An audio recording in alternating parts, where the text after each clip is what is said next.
umviriza ngo ntibazohagarara imbere y'Imana bazohinduka ubwoba gusa. Raba ku imyambaro yawe yera, raba ku mutima wawe wera, raba ku bugingo bwera, raba ku mubiri wera. Urengana imyaka umaze mu ishengero, urengana igikorwa ukora mu ishengero, ariko urabe uyu munsi nyene yuko Imana ikwemera. Urabe yuko uyu munsi aka kanya inzamba yovuga hoja mu ijuru, twezwe tuje mu ijuru. Urabe kwa amaso yawe atahumanye, urabe ko ivyiyumviro vyabo bitahumanye, urabe yuko atacupfa n'Imana.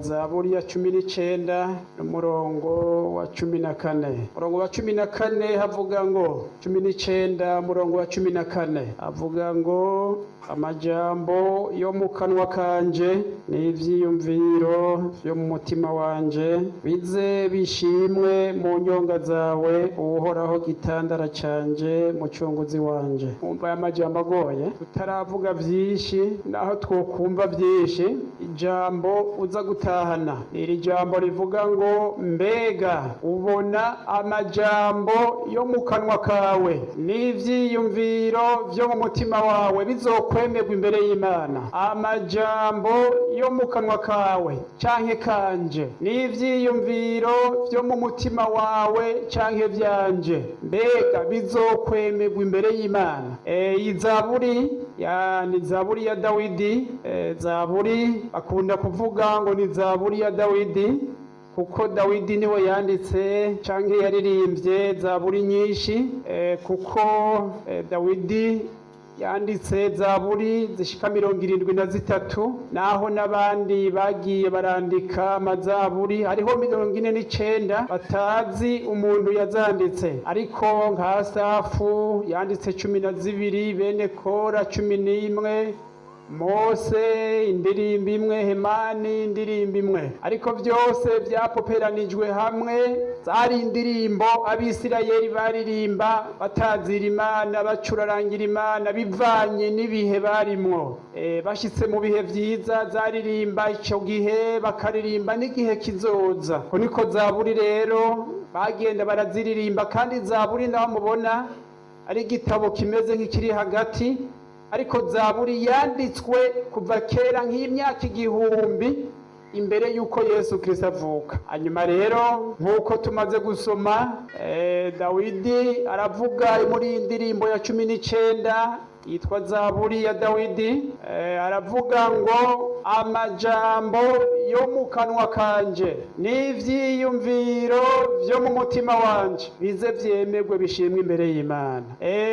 Ninde muntu ngatiyumvira agorora amaboko turabe? N'umuragi ariyumvira. Aha ndibaza yuko twese tuvuga, n'utobavuga neza mugabo aravuga canke ariyumvira. Kandi tubanje gushima Imana, tunabashimira ko mwaje kumva ijambo ry'Imana. Nizere yuko umuntu wese ari hano yifuza yuko azoja mu ijuru, yifuze kuzoja mu ijuru. Naho hari ibindi bibazo biza nibiza kudusamaza, naho hariho amageragezwa akomeye nibiza kudusamaza, ariko intumbero yacu twese ni kuzoja mu ijuru. Mana ishimwe. Intumbero y'umuntu wese ari hano ni ukugira ngo tuzobona Imana, kandi ivyo dukora vyose, ivyo twiyumvira bize vyemerwa imbere y'Imana. Yesu nashimwe. Je nahora niyumvira umuntu atavuga, nahora mvuga ntikumbure we wacumuzwa na bike, ariko Bibiliya iravuga ngo umuntu adatsitara mu byo avuga ngo aba ari iki? Aba ari umuntu atunganye gose. Kandi Yakobo yaravuze ngo umuntu adatsitara mu byo avuga, kuko ururimi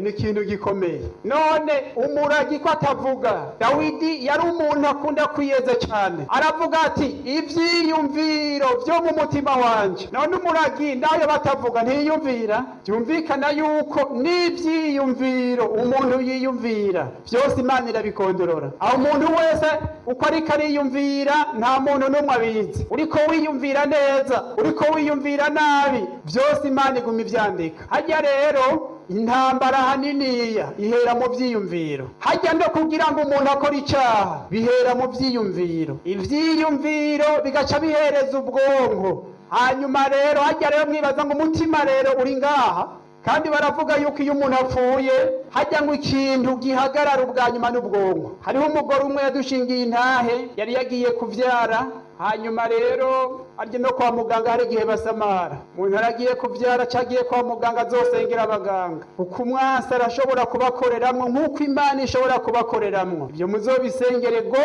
gose cane. hanyuma rero haragera igihe abaganga yuko uyu muntu yapfuye. hanyuma rero umuganga aca avuga ngo baca bahamagara umuganga, umudogiteri, bo bari bazi ko vyaheze kera kabaye. hanyuma rero umuganga aca avuga ati reka dutandukanye nyina n'ikiziga, ni ukuvuga umwana bamushira ukwiwe, ibiziga bitandukanye. ariko we bari bazi ko yapfuye, mugabo yaravyumva, kwari kugira ngo ntiyari bwakizwe Imana imwiyereke. sinenda kuja muri vyinshi muri ivyo. hanyuma rero barakura umwana, nyina n'umwana bashira ngaho, baca bagenda kwakira abandi bavyeyi, baca bafukiraho nyene. sinzi ingene umwefirimiere ahaciye abona wa mugore ariko arinyagaza, aca ariruka, kuko hari haheze umwanya munini bazi ko kabaye. hanyuma rero acaje guhamagara abandi, aterega wa muntu ntarapfa. aca barakora ivyo bashoboye.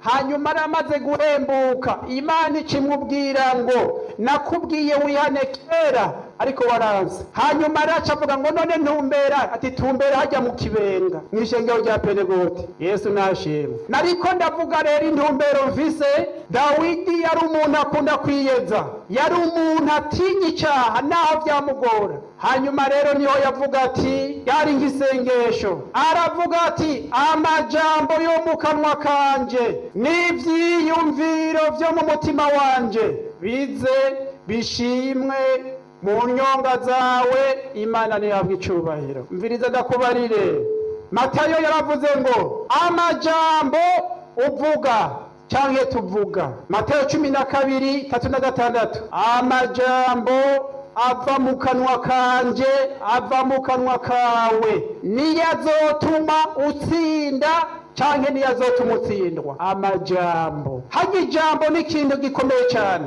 aho umuntu yovuga ijambo rimwe mwese mugaca muhunga ijambo. hariho umutamu umwe yagiriye neza umwami, hanyuma rero amugiriye neza, umwami aca aramubwira ati none ndakugabira iki? ndiko ndavuga ku ijambo. hanyuma rero ati ndakugabira inka. wa mutama ati oya mwami wanje, inka zawe urazigumiriza, mugabo ico ndagusavye uzokoranye abaganwa, uzokoranye abatware. hanyuma rero wakoranije abantu bose abakuru mu gihugu cawe cose utwara, hanyuma rero uzoca umpamagara izina. ico nico ndagusavye gusa. ati nico conyene usavye, ico si ikintu kigoye. hanyuma rero ndiko ndavuga ku ijambo. ijambo, amajambo apfa mu kanwa k'umuntu ni ijambo rikomeye cyane. hanyuma rero carakoranya abatware, abaganwa, abantu bose bakomeye mu gihugu. camagara wa mutama ati wenaka, ati nagira ngo ugende hariya naha unzanire inkoni yanje. ahamagaye nde? wa mutama na nyumba ku matazi. abantu bose baza bumva ati wa mutama umwami aramuzi. uzomvugira ibwami, zomvugira ibwami. aho bagenda batura inka, iraro riruzura, arabura iyashira, kubera ijambo rivuye hehe? mu kanwa k'umwami. Yesu nashimwe. Dawidi aravuga ati amajambo yo mu kanwa kanje n'ivyiyumviro vyo mu mutima wanje. Mana yari isengesho bize vyemewe. usomya inyuma gatoya, Dawidi yari umuntu atinya Imana. 12 haravuga ngo ninde muntu ashobora kwimenyeka amafuti? aravuga ati Imana ntuzumarureke ibyaha byanyinyegeje. mbere yongera aravuga ati kandi wamuziga mu musavyi wawe sinze nkora ibyaha ibigirankana, ibyaha by'ibigirankana. ninde muntu ashobora kwimenyeka amafuti? ninde muntu ashobora kwimenyeka ibyaha? Imana idufashe, Imana nidufashe. Matayo aravuga ati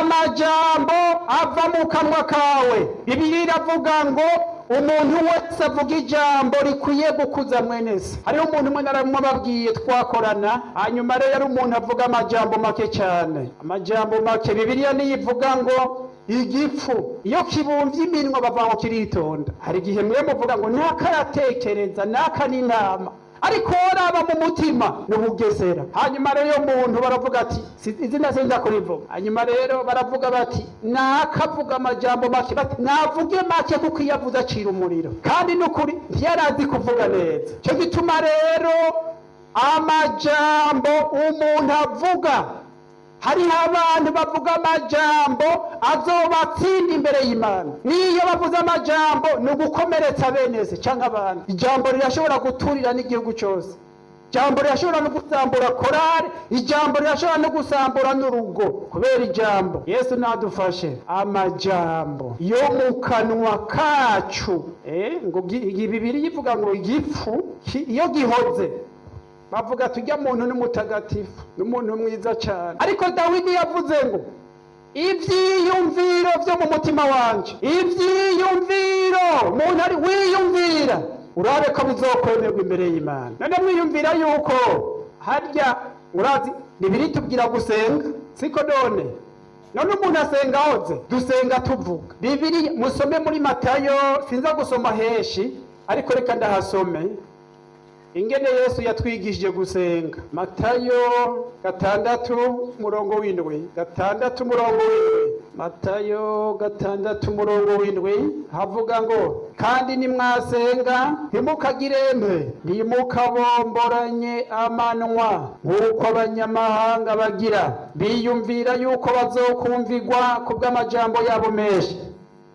Nimuze muse nabo kuko so wo mwijuru ati ivyo mugizembe mukenye mutaragirane mutaramusaba. Amajambo yo mu kanwa kawe n'ivyiyumviro vyo mu mutima wawe, hajya niyo dusenga amajambo tuvuga, hajya Imana iba yayishuye kera tutaravuga Imana iba yamaze kumenya ivyo ugira usabe. Yakeshi ni vyiza gukurikira umuntu ingene ariko arasenga, ariko hajya mwiyumvira yuko ivyo umuntu avuga ariko arasenga arivyo biri mu mutima. Hajya ibintu umuntu avuga ariko arasenga nivyo biri mu mutima, ego rimwe rimwe nivyo biba biriyo, ariko harya keshi Imana ihezagira iciyumviro. Imana iraba intumbero ivyiyumviro. Aha ni ivyiyumviro umuntu yiyumvira, Imana irabikorerako. Muntu wese ingene yiyumvira Imana irabona iti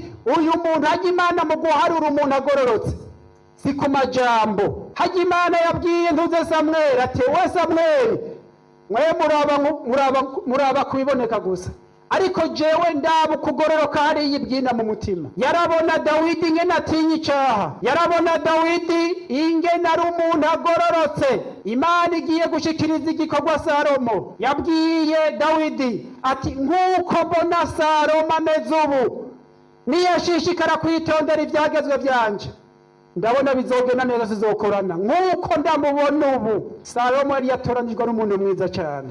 Nk'uko nawe ugihamagagwa ugikizwa wakijijwe n'umuntu mwiza cyane, ariko harageze igihe Imana ikiguhamagara ari yakubonye ubwizigirwa. Nk'uko Imana ishobora kugushinga igikorwa, bakavuga hari igihe umuntu bigorana, bakavuga ati none ujya muntu bamuhaye igikorwa babibona, erega bakiri umushinga ari mwiza, ariko mu nyuma yarononekaye. Nawe uribuka kera wari umuntu mwiza cyane, wavuga amajambo yubaka bene so, wari umuntu wiyumvira neza, ariko kubera utabaye maso ngo uteramire ubugingo bwawe. Sinzi umuntu yavuze ngo umuntu ntabuze inyoni ko zica ku mutwe, ariko yanka yuko zarika ku mutwe wiwe. Nane mwibaza yuko igihe Aburahamu ibisiga vyahumanya ikimazi, wera mu gitondo yazaramama, saa sita kamama, nyuma y'umuhingamo kamama, haragera igihe araruha arasinzira. Nawe ubwa mbere haje ivyiyumviro bibi warirukana, haje amajambo mabi waramenya yuko haje amajambo mabi, ariko ubu ibije vyose bigwako. Haje ivyiyumviro vyose urabisembereza.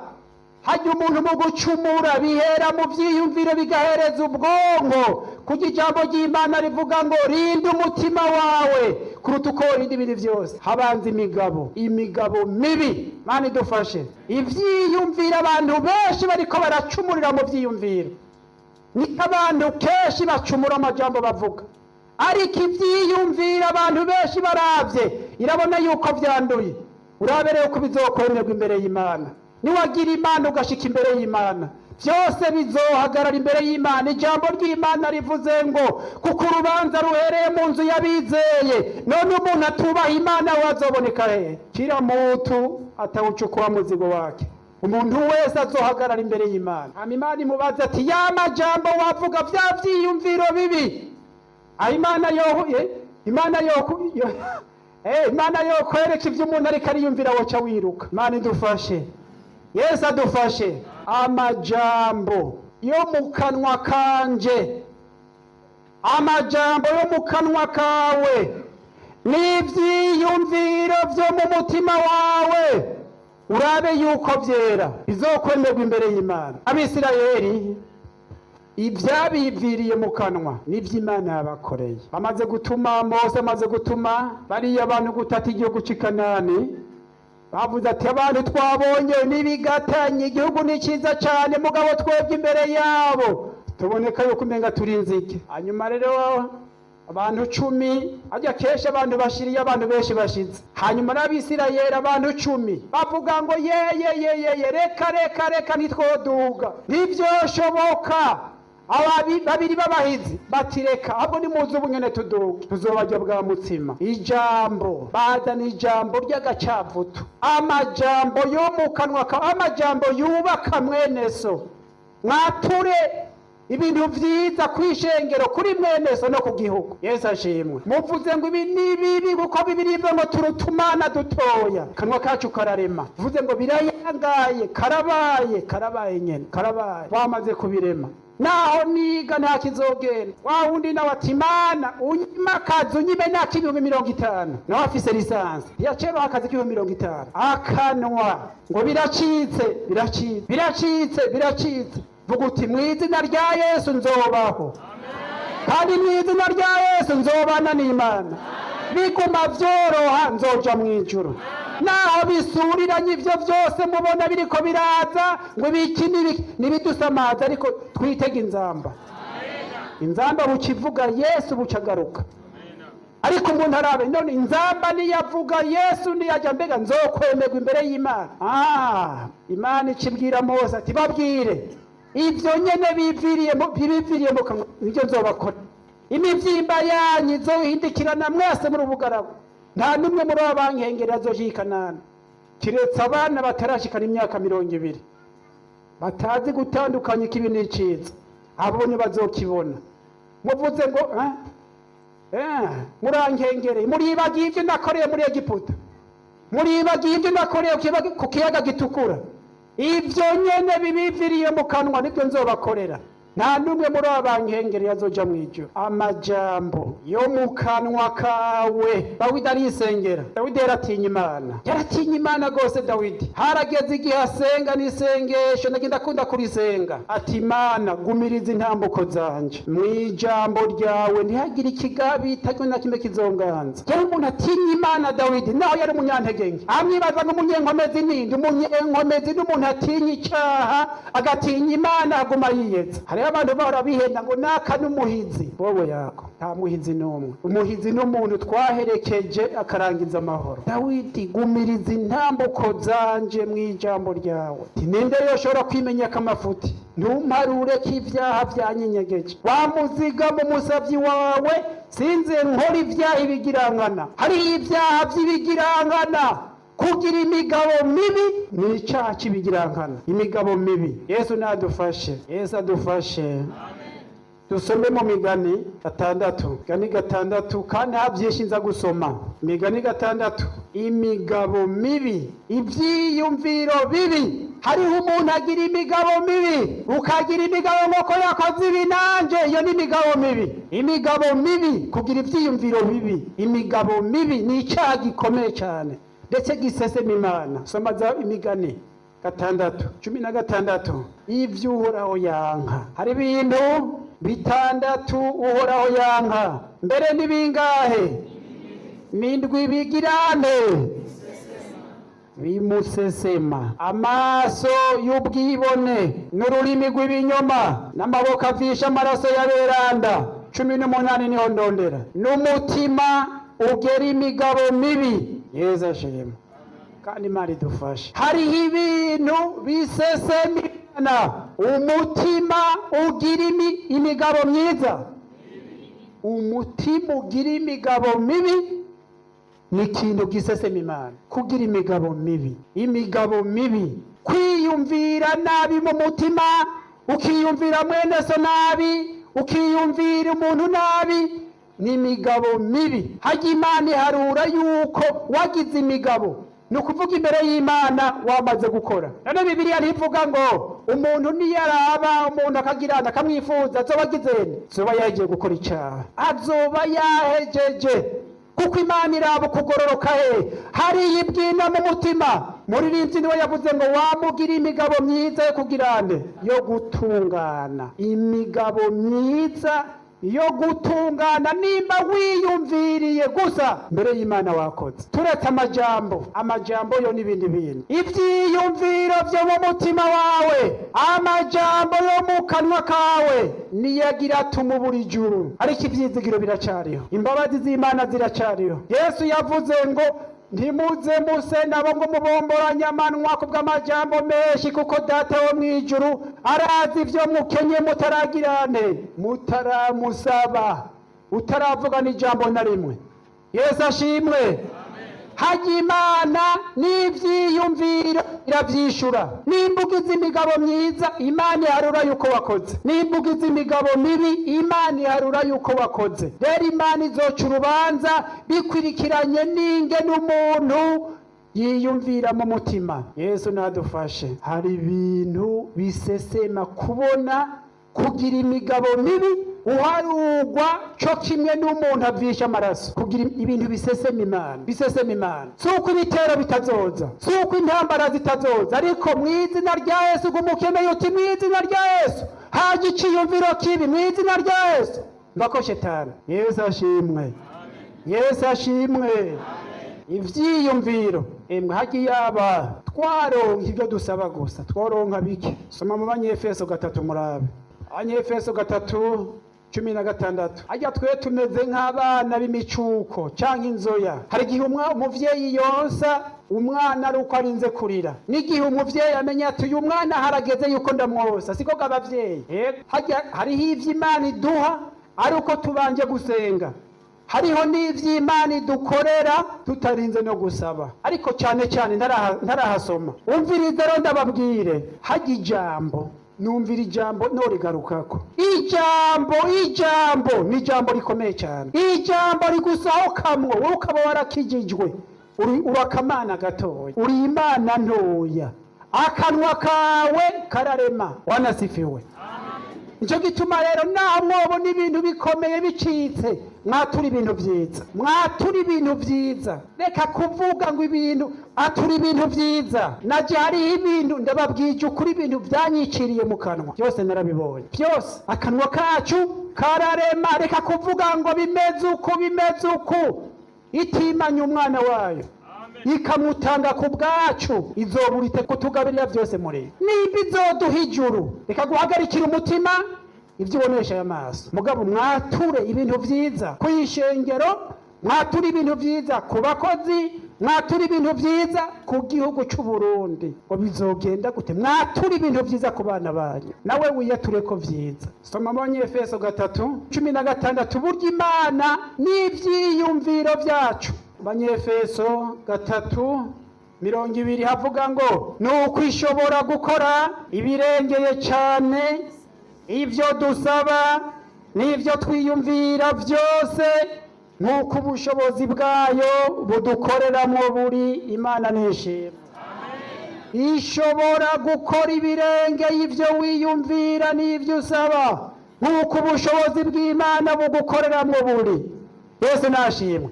Icyo Imana igusaba ni ukwigororokera gusa, ibindi nabyo tumeze nk'abana imbere y'umubyeyi. Ishobora gukora iyo abatwaronka ibyo dusaba tuba turonka ibintu bike cyane, bike. Icyo ndamaze kubibona kenshi cyane. Nsaba ibyo nsaba impa nk'inshuro zibiri. Yesu nashimwe.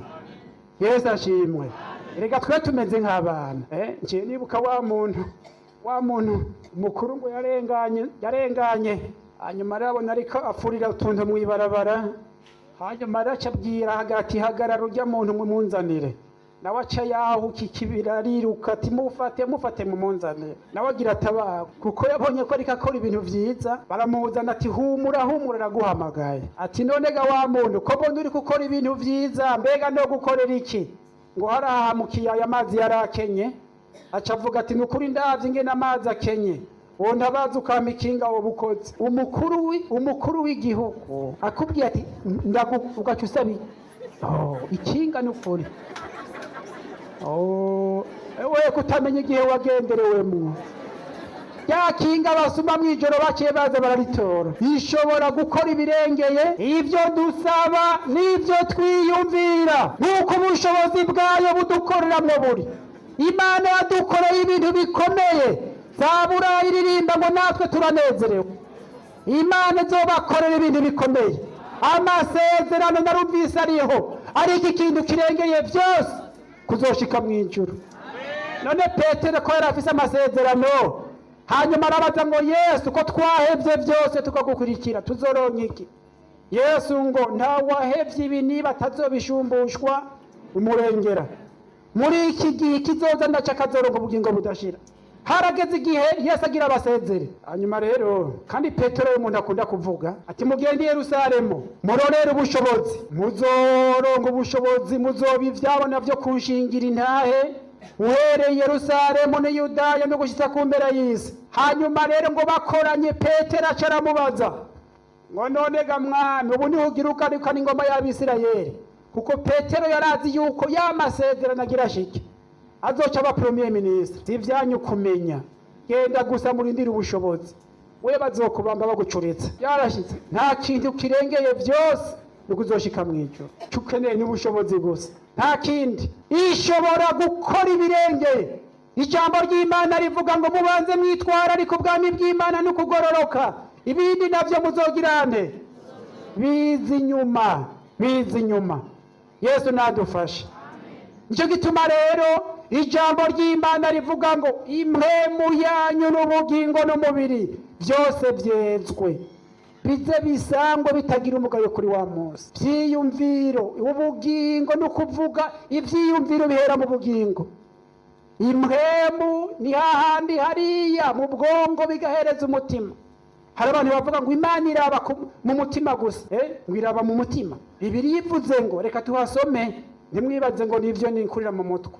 Byose bikwiye kwera. Cete Paulo yandikiye Tesalonike 5. Ndiko ndera ndangiza. Cete Paulo ca mbere yandikiye Tesalonike 5:2-3 haravuga ngo kandi Imana nye n'amahoro iba ari yibeza gose, kandi impwemu yanyu n'ubugingo n'umubiri byose hamwe bizigamwe ngo bize bisangwe bitagira umugayo aho umwami wacu Yesu Kristo azozira. Yesu nadufashe. Impwemu yawe hariya mu mutima wumve yuko hera, ubugingo hariya mu vyiyumviro wumve yuko ivyiyumviro vyawe vyo mu mutima bizokwemerwa imbere y'Imana. Bibiri yivuze ngo umubiri wanyu wezwe. Abantu benshi imibiri bariko barayihumanya.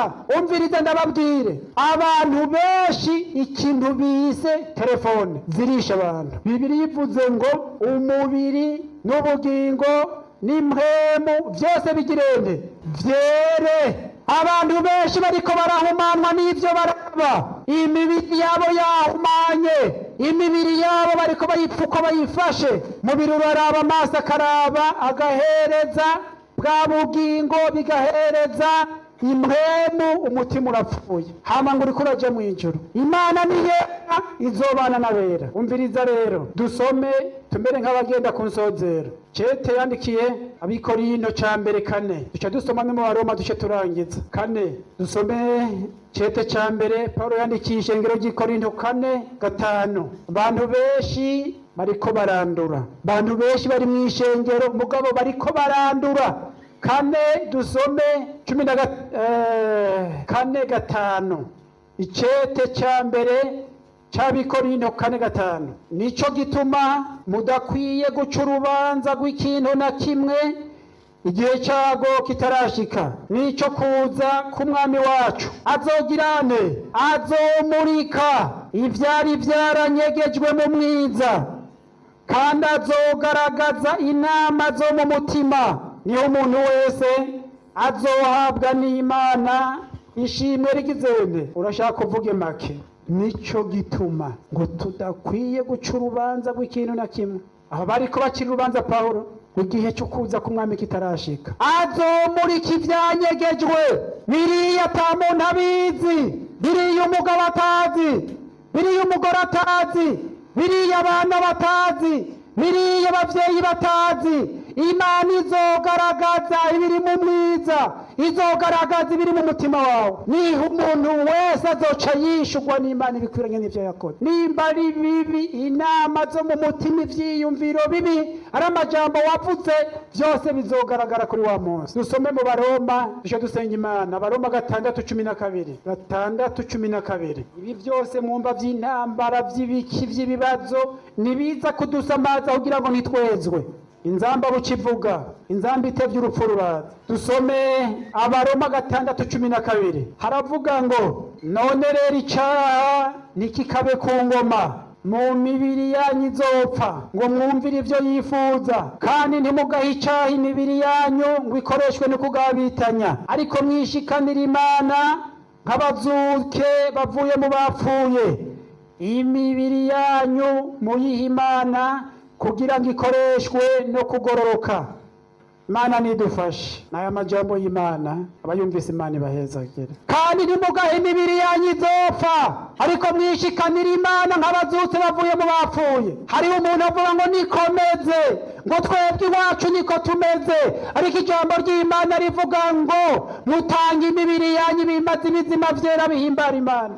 Niko kuyikorera kwanyu kogira ikimazi. Abantu benshi imibiri yahumanye, abantu benshi ibyaha biriko biraca ku byo baraba, avuga ngo nikomeze. Ariko Paulo yandikiye Abaroma, mutange imibiri yanyu bimaze ibizima vyera. Nabahamagaye nimuze, ntimugahe icaha imibiri yanyu izopfa. Jambo ry'Imana ryavuze ngo impwemu yanyu n'ubugingo n'umubiri vyose bizigamwe vyere bize bisanzwe bitagira umugayo kuri wa munsi. Hogejwe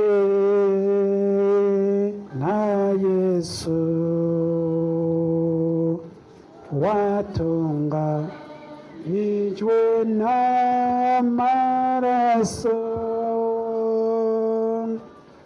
haraho yakuhagijama roso mbegimya mbaro yawire. Umviriza ngo ntibazohagarara imbere y'Imana, bazohinduka ubwoba gusa. Raba ku imyambaro yawe yera, raba ku mutima wawe wera, raba ku bugingo bwera, raba ku mubiri wera. Urengana imyaka umaze mw'ishengero, urengana igikorwa ukora mw'ishengero, ariko urabe uyu munsi nyene yuko Imana ikwemera. Urabe yuko uyu munsi aka kanya inzamba yovuga hoja mw'ijuru. Tubasengera Imana twezwe tuje mw'ijuru. Urabe kwa amaso yawe atahumanye, urabe ko ivyiyumviro vyabo bitahumanye, urabe yuko atacupfa n'Imana.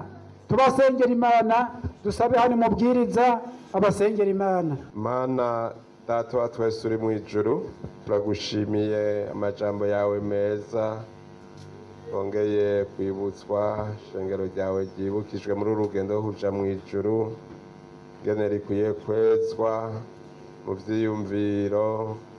Umuntu yiyumvira ntacumbikira ivyumviro bibi, kandi no mu byo avuga imvugo z'umuntu ziba imvugo nziza, umuntu azibukira imvugo mbi, ibikorwa bibi byose mana turagushimiye.